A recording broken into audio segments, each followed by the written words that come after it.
Greetings, Professor McKee here with our next seminar Saturday's paper, and we're going back to the fertility rate, this time about how housing affects it. And the paper is very generic, Housing and Fertility, by Dimas, Fazio, Tarun, Ramadorai, Janis, Skrastins, and Bernardus von Doornik. I am certain I mangled someone's name there, so I apologize. And this paper was presented at WFA, Western Finance Association, this past summer, back in June. So this is another paper on fertility, and while this kind of topic is something you might see in the economics field, there's this sort of a new field called household finance, which has been appearing in all over finance over the past 5 years or so. And this is why it's showing up at a finance conference instead of at a more general economics conference. And as I said before, it was presented at WFA. WFA is one of the top conferences in our field. So if a paper gets accepted at multiple top conferences, which AFA, WFA are two of them, then the chances that it gets accepted at a top journal are going to be quite high. And this paper has been at a lot of conferences, so it'll probably publish somewhere. We'll see where. All right, so why fertility? This is sort of reiteration from the previous paper a couple of weeks ago. Well, because the finances of many governments are greatly affected by it. Social Security, Medicare, there are similar kind of programs in many other Western countries, and they require enough younger generations working, paying taxes into the program in order to support the current people that are receiving payments to retirees. So if you have a smaller generation, because your fertility rate is below the magic number of 2.1, then your ability to pay those promised benefits is stressed. It's harder. You'll have to raise taxes or cut benefits. And this is a financial problem that many countries are facing. The US is facing it. We're going to be facing this problem very soon, actually. Social Security is going to run out with its trust fund, and then Congress has to make a hard choice about if they let benefits be cut or if they raise taxes, reduce benefits in some way to try and prevent that 20-30% benefit cut. My guess would be the politicians are not going to accept a 20%, 30% cut for millions of Americans who all vote, but we'll see. And it'll happen probably within a decade, unless they make changes before. Who knows, right? So that's why we care about the fertility rate, at least in sort of macro finance kind of things. And why are we looking at housing? Well, the authors build a complicated model in their paper, but I mean, it really just boils down to if you have a better house, you have an easier time raising your children, and so you choose to have more children. That's really what their complicated model is saying.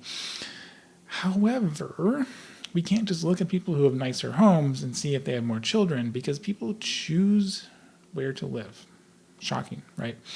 And also, if you're planning to have children for other reasons, you're probably going to choose a house that makes it easier to raise your children. Certainly, we chose our home because it would have enough room for children. We already had some children. We wanted more.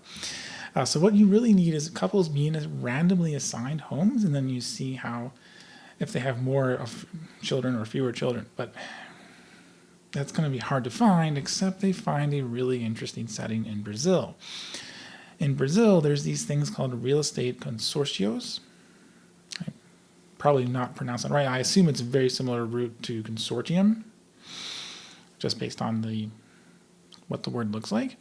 And the way these consortios work, participants pool money towards the purchase of real estate. They make monthly contributions into this pool until everyone who is participating is able to take the credit, so they take cash from the pool and purchase a property. Now, these housing credits for properties are given to you by the consortio, whoever's managing it, and they allocate it through lotteries, and that always makes economists and financial economists perk up, and auctions. So the way, so you're paying in, and eventually you'll get the house. Everyone will eventually get a house, eventually. But some people get it sooner because they won the lottery, and some people get it later because they didn't win the lottery right away. So the basic idea here is we're going to have couples, people who are paying into this consortio, who get their housing credit from the consortio immediately or really quickly. And there are other couples who are also paying into the consortio, so they're trying to get a house, but they get their housing credit from the consortio later because they're just unlucky. At least that's the idea. So this is actually a really great empirical design for us because we know everyone in this group wants to get a house. It's just some of them get the house sooner, some of them get them later. Now, the database they use for this is all their stuff is coming from Brazil. So there's a database run by the Central Bank of Brazil that gives a lot of information about all these consortios, and there's a lot of them. They have about 3,000, with about 50 members per consortio. And consortios tend to last about 12 years, so someone who got it in the first 2 years versus someone who got it in the last couple of years, it's a 10-year difference. 10 years is a long time when we're talking about how many children you're going to have. And they also have a lot of data from other Brazil sources that I am not familiar with at all because typically I have not done any work with Brazil before to get information about these individuals. So they have a kind of a standard regression on the fertility rate of the participants per year with a variable that indicates if they've won that real estate lottery yet or not. However, the lottery by itself isn't a perfect setting for them because individuals can also bid on auctions to try and get credit for housing early. That's a choice. You don't have to go to the auction if you don't want to. I think what they say is often there's a lottery pool and there's an auction and then two people get the housing credit and they can go out and buy a house.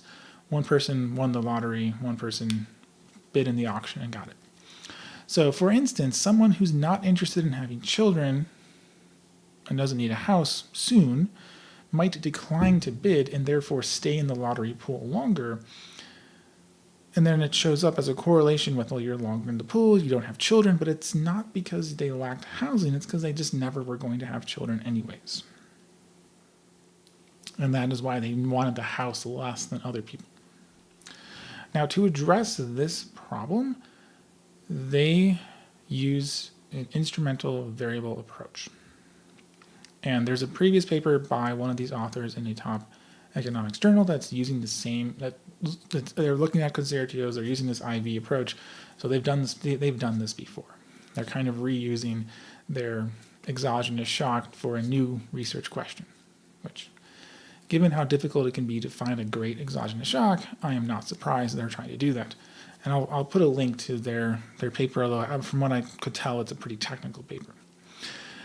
Based on the lottery structure, they can tell who should have won the housing credit if it was a pure lottery and there's no auctions. Because the consortio lottery just takes the numbers from Brazil's national lottery and says, you had the, whatever your number was, it's the closest one to the national lottery, therefore you would have won.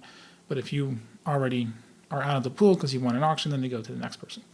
So they have a predicted winner based on if nobody was in auctions. And that's their IV, their instrumental variable. So this is probably the best instrumental variable I have ever seen, because there are two things you need. You need to have a high correlation with your IV, or an instrumental variable, and the outcome variable you're interested in, and they have really high correlation.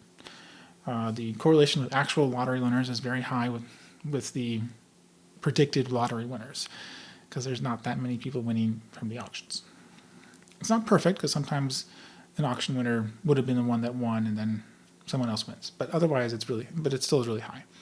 And then the tougher one, the really tough one that you usually just have to make arguments for, and how convincing those arguments are can vary quite a bit, is the only way the predicted winners affect housing is through the actual winners. And, well, the predicted winners is just them randomly selecting a person from this pool of 50 people. And the only thing that would actually change about these people in the consortium pool is if they got the housing credit earlier. Like, there's nothing else going on. Like, it's just a random number generator. Yeah, I guess we're assuming Brazil is at least semi-competent in running their lottery system, but beyond that, like, I just cannot see a real problem with this exclusionary requirement for the IV to work. So I think this is probably the best IV I've ever seen. And I've seen quite a few IVs because they're used all the time. And so by using that predicted winner as the instrument on the actual winner, they're stripping out the influence of those choosing to bid in the auctions because they're looking at the predicted winners instead of the actual winners, because the actual winners are influenced by who's actually still in the pool. Okay, now let us see how it affects fertility. So they're looking at the probability of having a child in IT that year, and also then the number of children. So they're getting, once they use the IV regression, so this is panel C here, they have a 1.15% increase in the probability of having a kid after receiving the housing credit. So these treated ones who won the auction have about a 1% increase in having children. The number of children increases by 0.0164. These are both about a 3% increase from the mean. So there's about a 30% chance for the child. That seems high, but probably everyone in the consortium is fairly young because they don't have a house they've purchased yet, and it goes up by 1%. And then number of children around 0.52, goes up by 0.01. So I will note here, like, this is not a huge increase. I'll talk a little bit more about kind of the economic magnitude, but this is an increase, but not a big one. And that's a really common theme whenever you look at things involving fertility rates. Like, there are interventions you can do, like as the government or some other entity, and sometimes those interventions will increase the fertility rate. It just won't increase it very much. You'll get like, an extra 0.01 in children. Like, well, when we're looking at countries that have fertility rates that are much more below 2.1 than 0.01, you're not doing enough there. But more on that in a minute. A few other things I look at is housing quality. So is the increase from the ability to purchase the home at all, or is it because the home is better? Because obviously you're not going to be able to make regular payments into a consortio and be homeless. Like, they were living somewhere before they got the housing credit. And so they're using a couple of measures at the zip code level. So like wood or exposed brick walls, apparently that means lower quality materials. I'm going to trust their judgment about what lower quality means in Brazil, because I'm not a real estate guy at all, so I don't know if that really is true for the United States. And then also number of people per bedroom. Presumably, the more people per bedroom, the lower quality the house was. I mean, honestly, like square foot per number of people per square foot, kind of measure like that too. That's kind of measuring the same thing as number of people per bedroom. If you have a bigger house, it tends to be better quality. And the probability of having children increases when the initial home materials are more likely to be low quality. So wood walls, exposed brick. The number of children goes up for a low quality, and it also goes up when you have more people per bedroom. The probability of having children doesn't change when they're looking at number of people per bedroom. And this is a zip code where they were when they start going into the consortio. It's not necessarily where they actually buy the house. They might move somewhere else. At least that's my interpretation of how they describe the zip code. Another interesting thing here with the consortio is that you are paying into the consortio both before and after you get your housing credit. It's effectively a mortgage. You're making regular, probably monthly payments for, well, it's about 10, 12 years. So a little bit shorter than a 15-year mortgage. But before you get your housing credit and buy your house, you're living somewhere, probably paying rent. And then once you move into your house, you're no longer paying rent. So there's a big financial gain at the same time you receive that housing credit. So perhaps our increase in fertility and probability of having a baby isn't from housing directly. It's because they're wealthier now. They have a pretty large reduction in their expenses because they're no longer basically paying double for housing. And they expect that places where rent is high relative to income, that's going to give them a bigger reduction in expenses. So it's going to be more impactful, and we're going to see the strongest effect if it's coming from that. And they do see an effect based on rent per income. So they split rent divided by income into quartiles. You can see the Q1, Q2, Q3, Q4. There's not really a real theoretical reason to split it into fours. You could split it into more slices if you wanted to. Given that they've got 2 million observations, 2.6 million observations, I'm sure they have enough statistical power to do things like splitting into decimals, 10 slices or something like that if they wanted to. So there's an increase when you interacted with rent divided by income. It's especially strong for number of children, it's 0.2. And one pattern that you might notice is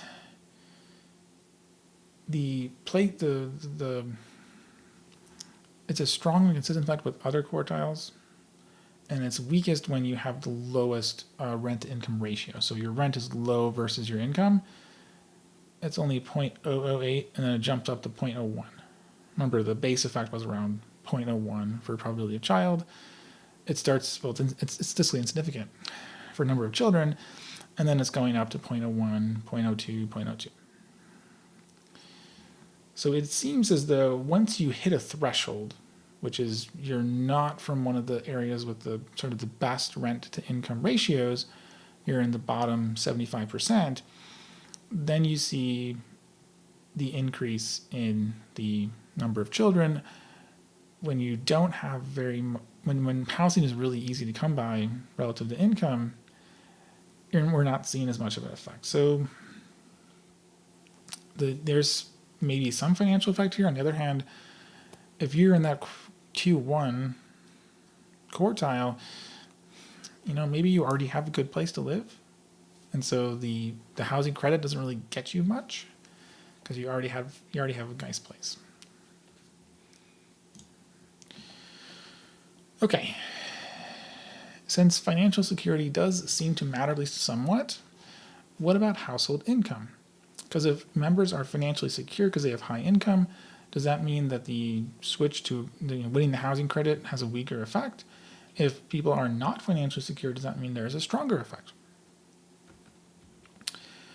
So if they look at the income of the participants, they look at income of the whole household, because there's usually just one person participating, and probably you're married to someone or other family members living with you. And then they also look at if they're receiving government benefits, because if you're eligible for government benefits, you're probably not really high income, because that's usually how government benefits work.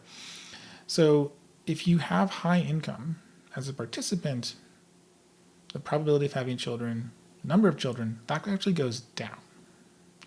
So it counteracts the positive effect here just from winning. So there's a reduction. So as predicted, there's a reduction in effect if you have high income. Same thing happens with household income, although it's insignificant for probability of children. And then if you're receiving government benefits, number of children goes up, but no effect on probability of child. So it sort of supports this, but there are some holes with probability of having children. And childcare is mostly done by the mother, as we saw a couple weeks ago with our paternity leave paper and fertility. So if household is coming mostly from the mother, that means there's a larger financial burden for having children. Basically, there's a larger opportunity cost because now mom is less able to work, and she was the one providing most of the income. So we would expect that to be a problem if you have high share coming from the mother, and indeed that is reducing fertility after winning. So there's a positive effect from winning, but if most of the participants' household income is coming from mom or a potential mom, then they're less likely to have children. So it seems like improving housing through this housing credit did increase fertility, especially for people that started with low housing quality, that started with a non-low rent burden. Although the higher the rent burden it got, it didn't seem to really provide much more benefit. It was just once you got above low burden, it was a pretty consistent increase. If you have a low household income, and if you have household income primarily coming from the father. Now I'm going to go through some caveats here. So first of all, and I should have brought this up when I was talking about Spain, be careful extending results to different countries. So if we're looking in the United States and saying we want to raise U.S. fertility rate, because U.S. fertility rate is below 2.1, you say, oh, we improve housing. Well, I mean, maybe, but just keep in mind there's a lot of differences between Brazil and the United States. And just as one example, Brazil had a GDP per capita of 10,000 in 2024. U.S. had a GDP per capita of 85,000. U.S. is way richer. And U.S. is richer than almost every country in the world. Brazil is not a particularly rich country on a per capita basis. U.S. has really good access to financial markets. And I mean, the consortios are really clever, but they're not really better than a mortgage. And when the authors say in the paper, like, mortgages exist, people who can't get them go to consortios. Well, U.S., it's a lot easier to get a mortgage. At least that's what I would expect, because U.S. financial markets are really good. And there's probably a lot of other differences between U.S. and Brazil. It's just a general principle for any kind of economic paper. You know, if you see a result in a single country, be really cautious about expecting the same thing to happen in different countries. It could be true, but it also might not. Also, once again, this is yet another fertility paper where we increased fertility, but it wasn't by very much. It was about 0.01 more children. If you're trying to go from something around 1.6, which is what Brazil or United States had in 2024, up to 2.1, you need 0.5. You don't need 0.01. It's not nearly enough. And this is something really common. If you look at all these papers about fertility, and there's been lots of papers studying this, it's an important, interesting topic. There's all sorts of policy interventions that people like proposing, fixing housing, paternity leave, lots of other things. And it seems like there's just nothing that really moves the needle a lot, at least in terms of policy that's actually even semi-feasible. You can find small effects, but going from 1.6 to 1.61, I mean, it would help a little bit, but it's not going to fix the problem. And I mean, we might eventually find the magic bullet that raises fertility by 0.2 or something like that, and that would be a big effect. But this improving housing seems to not actually do that much. Okay, so that is everything for this week's paper. If you enjoyed, please comment, like, and/or subscribe so that others can find this video too. And we will continue with more papers from WFA for the following weeks in this fall semester. So I'll see you all next time.